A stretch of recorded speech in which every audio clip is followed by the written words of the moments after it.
But have you ever thought about the families that operate in the shadows, quietly making big moves and shaping our world behind the scenes? We are talking about the Rothschilds, one of the wealthiest families in the world. But are those conspiracy theories claiming they run the world just made up stories, or is there some real mystery behind it? Stick around until the end, because today we will uncover how the Rothschilds brutally control the world. How the Rothschilds control the world. It's a well-known fact that a significant portion of the world's wealth is concentrated in the hands of a select few influential families. This minority, often referred to as the 1%, is believed to exert substantial control over global events. Among these influential families, the Rothschild family is frequently regarded as one of the most powerful and wealthiest. They own castles, banks, hospitals, wineries, and more. Some estimate their wealth at around trillions of dollars in assets spread across the globe. The Rothschild dynasty was started by an ordinary man named Meyer Amschel Rothschild. With the help of his 5 sons, he laid the foundation for what would eventually become the world's mightiest dynasty. These Rothschilds, hailing from the Jewish quarter in Frankfurt during the 18th century, went on to establish banks throughout Europe, accumulating immense wealth and ranking among the wealthiest families of their time. When writing about the Rockefeller and Rothschild families, Harry Mount writes, "That is what makes these two dynasties so exceptional. Not just their dizzying wealth, but the fact that they have held on to it for so long. And not just the loot, but also their family companies. However, their wealth and influence have not been without controversy. Accusations of shaping global politics, fomenting conflicts, and playing significant roles in various financial crises have surrounded them. But are these allegations rooted in reality? Our story begins in 1744, when Meyer Amschel Bauer took his first breath in the free city of Frankfurt, Germany. He was born to an Ashkenazi Jew who ran a counting house and dabbled in money exchange. Now, what's strange is that on the entrance door of that counting house, there was a peculiar red hexagram sign. Little did anyone know this symbol held a numerical and geometric secret, amounting to the number 666. Interestingly, that very sign ended up on the Israeli flag about 2 centuries later, a testament to the vast influence the Rothschilds held over the state of Israel. But do you know what other secrets are hidden behind this mysterious symbol and the number 666? According to the book of Revelation in the Bible, 666 is indeed often associated with the number of the beast. Yes, you heard it right. A symbol of evil and opposition to God. Furthermore, the hexagram is said to represent the union of opposites, embodying concepts like male and female, light and dark, and good and evil. These signs are also linked to the infamous secret society Illuminati, as the number 6 in the Illuminati is a symbol of imperfection and human sinfulness. Coincidence? Well, if you believe it is, your perspective might change when you hear what actually happened later. Back in 1770, Meyer Rothschild had a vision that would significantly influence the Illuminati. This society was led by another figure named Adam Weishaupt. Interestingly, despite Weishaupt's Jewish heritage, he openly practiced Roman Catholicism. In 1776, Weishaupt officially founded the Illuminati. Their main goal was to create conflict among non-Jewish people, known as the Goyim, using strategies related to economics, society, politics, and religion. They stirred up conflicts among the Goyim, providing them with arms and watching them turn against each other. This internal strife led to the downfall of governments and religious institutions, and in the end, it undermined their own power. During that year, Weishaupt infiltrated the Continental Order of Freemasons with Illuminati ideas and set up their secret base within the Grand Orient's lodges. All these devious plans were cleverly orchestrated and financed by Meyer Amschel Rothschild. The Rothschilds were often associated with larger anti-Semitic conspiracy theories that alleged the existence of a hidden and influential Jewish group responsible for significant global events. Later, they were also linked to the Zionist movement, a political and cultural movement aimed at establishing and supporting a Jewish homeland in the historical land of Israel. It's important to note that while some of the Rothschilds had little to do with Zionism and Israel, others played a significant role by supporting early pioneering settlements. Take, for example, Edmund James de Rothschild, the grandson of James Mayer de Rothschild. He was a prominent philanthropist and a leading proponent of Zionism, funding and establishing many Jewish settlements in Palestine. Some Rothschild family charities even continue to aid Israel to this day. However, it's essential to clarify that Israel was not solely the project of the Rothschilds, but a collective endeavor of the entire Jewish community. The rise of the Rothschild family to prominence was closely tied to the opportunities and challenges brought by the French Revolutionary and Napoleonic Wars from 1792 to 1815. In fact, some even believe they had a hand in various wars, revolutions, crises, and controversies, including the War of 1812. In 1811, a significant moment in history arrived when the charter for Rothschild's Bank in the United States reached its expiration date. The U.S. Congress had a pivotal decision to make, whether to renew the charter or not. Nathan Meyer Rothschild, the third son of Meyer Rothschild, voiced his thoughts and warned, "Grant the renewal renewal of the Charter or the United States will find itself entangled in a most disastrous war. But the United States chose to turn a deaf ear to this warning. This decision didn't sit well with Nathan, and he made another stern declaration: teach those audacious Americans a lesson, bring them back under colonial rule. And so in 1812, with Nathan Mayer's directive and backed by the immense wealth of the Rothschilds, the British declared war on the United States, marking a pivotal moment in history. The plan was to pile up a ton of debt on the United States during the war. The aim was to make the US more likely to give in to the wishes of the Rothschild family. They thought they could use this advantage to get the first bank of the United States charter renewed, but they didn't succeed in their plan. However, the Rothschild family stood as the dominant force in European investment banking and brokerage. Their influence extended far and wide, with family members holding seats in Parliament and the House of Lords and earning titles as barons in London. One of their most remarkable feats was Nathan Mayer Rothschild's control of the Bank of England by 1815. He boldly declared, "I care not what puppet is placed upon the throne of England to rule the empire on which the sun never sets. The man who controls Britain's money supply controls the British Empire, and I control the British money supply." Their motto was simple: control the world by controlling its money. Once, Deshaun Jackson, a former NBA player, also tweeted, "You know who the Rothschilds are? They control all the banks. They own all the banks." It wouldn't be wrong to estimate that they own the central bank in almost every country, especially the major ones like the United States, Canada, China, England, France, Mexico, and Spain. But the Rothschilds didn't stop at merely influencing global finances. They've been accused of manipulating the gold market for centuries. Up until 2004, they ran NM Rothschild, a powerhouse established in 1810. They held meetings twice a week, effectively determining the world's gold price alongside giants like HSBC and Deutsche Bank. Curiously, on the day NM Rothschild announced its closure, the price of gold plunged by $7 an ounce. It makes you wonder, doesn't it? Some even believe that they are also responsible for every US recession and depression. Whether this is a conspiracy theory or not, it's easy to see why the Rothschilds might be connected to every economic fluctuation in the US and European economies. If they can influence gold prices, determine the outcome of wars, and control the Federal Reserve Bank, it's not a stretch to think they might have a hand in deciding when we experience a recession.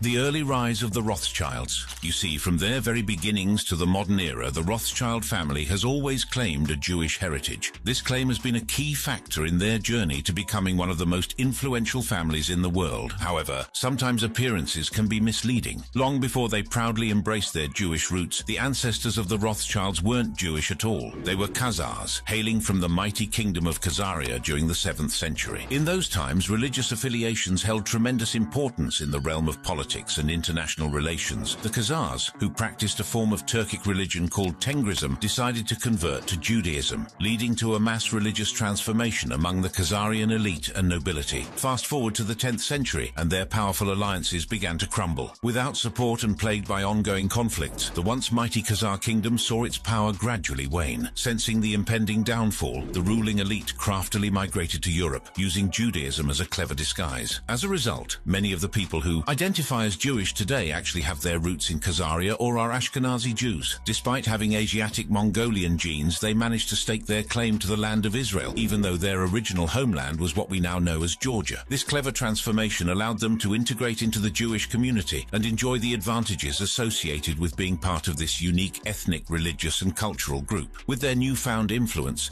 they began their ascent on the social ladder in monarchical Europe. Some even achieved nobility and founded their own dynasties, ultimately gaining political power in more than one kingdom. So they took on new names and acted like they were part of the majority to rise in the ranks. The idea was to get into powerful positions in their adopted homelands and work on their secret plans without anyone catching on. The Rothschild family, well, they're a prime example of this strategy taken to the extreme. It all started when Meyer returned to Frankfurt to take the reins of his family's business. It was at this moment that he made a significant change. He transformed his last name from Bauer to Rothschild when he grasped the significance of that red hexagram. In the German language, red is rot, and Schild means sign. Meyer soon learned that his friend General von Estorff had close ties to one of Europe's wealthiest royal houses, Hesse-Hanau. Prince William the Liebend had built his fortune and elevated his house by offering his army as mercenaries to foreign countries in exchange for substantial sums of money, a practice that continues today in the form of peacekeeping missions. Meyer's shrewd mind concocted a plan. He reconnected with the general under the guise of selling valuable trinkets and coins at an irresistible discount. As he had hoped, this brought him into the prince's presence. The prince was pleased with their dealings and welcomed him into his inner circle. The initial investment bore fruit, as Meyer found himself not only doing business with the prince, but also with the members of the royal court. Meyer quickly grasped the advantages of engaging with governments rather than individuals, and soon he became a court Jew, a person providing loans to the nobility and members of the court. This marked the beginning of the Rothschild family's journey in the world of finance, which was far from straightforward. In the year 1812, Mayer Rothschild passed away, and the weight of his legacy fell upon his son, Nathan Mayer Rothschild. Nathan took on the task of managing Wilhelm's wealth and upholding the Rothschild name. He chose to stay in London, while his eldest brother assumed control of the original Frankfurt business. The other three brothers set out to establish branches in vital European capitals. Despite the geographical distances that separated them, the Rothschild brothers stuck to a unified strategy. They concentrated on extending loans to the aristocracy and local governments. For example, the brother in France became the trusted banker of Leopold I of Belgium, and the one in Vienna offered financial support to the last Holy Roman Emperor, Francis II.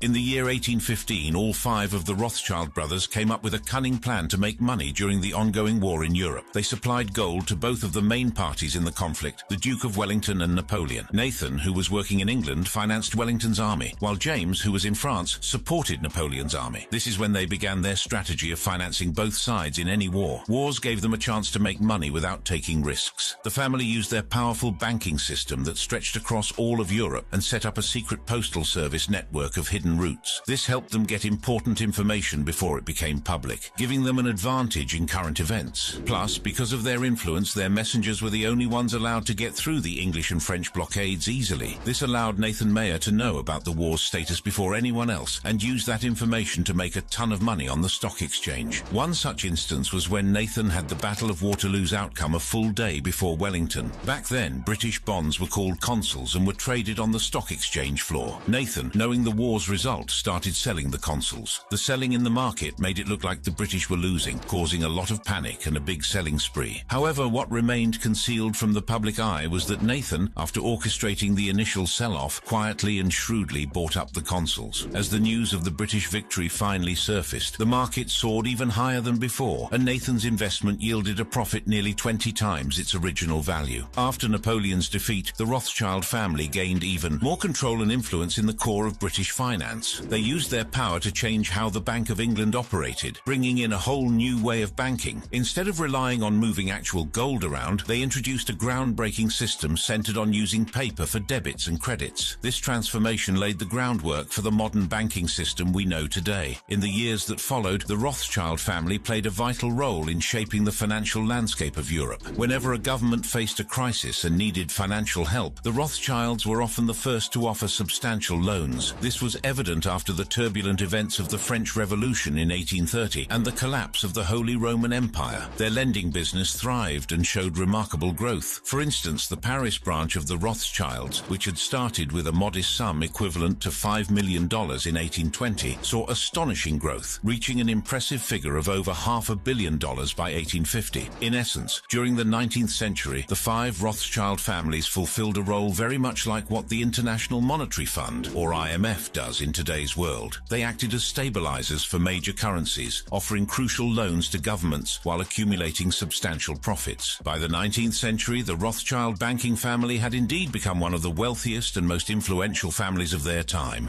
world's richest family. For centuries, the Rothschild family's name has been synonymous with immense wealth and global influence, yet surprisingly, many Americans remain unaware of their existence. They've built a worldwide empire that spans numerous industries, but it's not about leadership, it's about control. Through their banking establishments like N.M. Rothschild and Sons in London and Rothschild and Company in Paris exert indirect influence over central banks and financial institutions worldwide, manipulating the global economy for their own benefit. But if you think that their influence stops at banking, you might be wrong. The Rothschild family diversifies their investments, acquiring substantial stakes in some of the world's largest corporations, giving them unprecedented power to influence and manipulate various sectors, further expanding their wealth and control. Take, for instance, their connection to Apple. You might not have heard rumors about their involvement with Apple, but that's actually true. That's because the Rothschild family empire does the same thing that a lot of other billionaire families do. They control everything but own nothing, so their names never show up on ownership of any entity that requires them to reveal who the actual stockholders are. Or they own shell companies, who in turn buy up other companies' stock and control it in the shadows of company secrecy. The Rothschilds are the puppet masters masters of the corporate world with a significant stake in over 80% of the world's largest companies, including heavyweights like Facebook, Chevron, Goldman Sachs, JP Morgan, and many more. So the next time you unlock your iPhone or scroll through your Facebook feed, remember that there could be more to these everyday actions than meets the eye. It's essential to be aware of the extensive influence they wield behind the scenes. Now back to the family's story. It's important to note that Maya Amschel Rothschild also had 5 daughters. They helped expand the Rothschild legacy without using the family name. You see, to preserve their wealth within the family, the initial Rothschild patriarch implemented strict rules for his daughters and granddaughters, allowing them to marry only their cousins. Maya devised a system where female family members received limited inheritances unless they followed these prescribed pairings. As a result, many of them ended up marrying their cousins, and in one case, even an uncle. This way, they could work without all the attention that comes with the Rothschild name. In our family,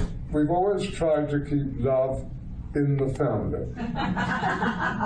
In this sense, it was more or less understood since childhood that children would never think of marrying outside the family, so that our fortune would never leave it.